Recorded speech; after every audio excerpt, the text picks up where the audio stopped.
औरत ने अपना धनुष और तलवार निकाली, स्कॉलर पर निशाना लगाने के लिए तैयार, लेकिन उसका तीर चूक गया और उसकी टोपी पर लगा। शियान यू को अंदाजा हो गया कि हमला गलत दिशा में था।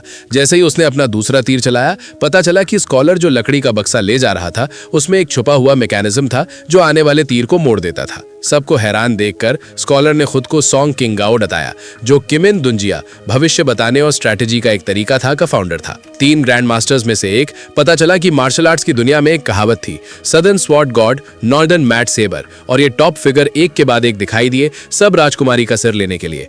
कुछ ही पल पहले राजकुमारी की गाड़ी को 8 मास्टर्स ने घेर लिया था और वो उनमें से 3 के हाथों कटने वाली थी, लेकिन वो अपनी ताकत छिपा रही थी।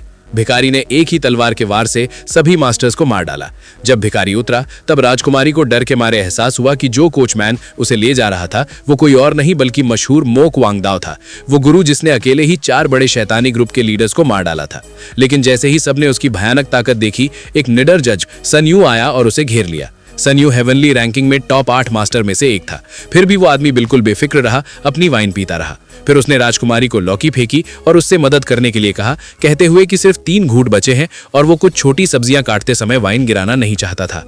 इतना कॉन्फिडेंट। ये सुनकर राजकुमारी का तनाव भरा दिल आखिरकार शांत हुआ। पता चला कि 3 महीने पहले राजकुमारी जो सदर्न किंगडम में पड़ रही थी, गद्दी पर बैठने के लिए राजधानी लौटने की तैयारी कर रही थी।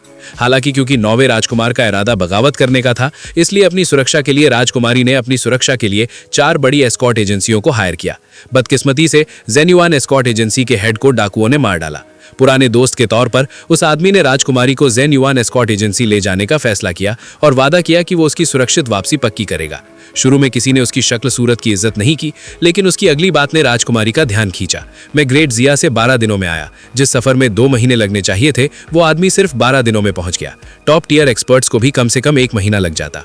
उसी पल राजकुमारी को एहसास हुआ कि उस आदमी की ताकत बहुत ज्यादा है और वो साथ में आए ब्याओजू यानी एस्कॉर्ट एजेंसी, वन कियान मैनर के मास्टर, यूविंग स्वॉर्ड सेक्ट के सेक्ट लीडर हेड ब्याओशिर और स्तियान नान ब्याओजू के काय पेशौ यानी ओपनर को एस्कॉर्ट करने के लिए तुरंत तैयार हो गई। 2 महीने तक सफर आसान रहा, जब तक वे ग्रेट जिया किंगडम के बॉर्डर पर नहीं पहुंच गए। अचानक काले कपड़ों में सैकड़ों हत्यारे पेड़ों के झुंड से बाहर निकले। सावधान! उन्होंने न सिर्फ क्रॉसबो का इस्तेमाल करके राजकुमारी के सभी गार्ड्स को मार डाला, बल्कि ढाल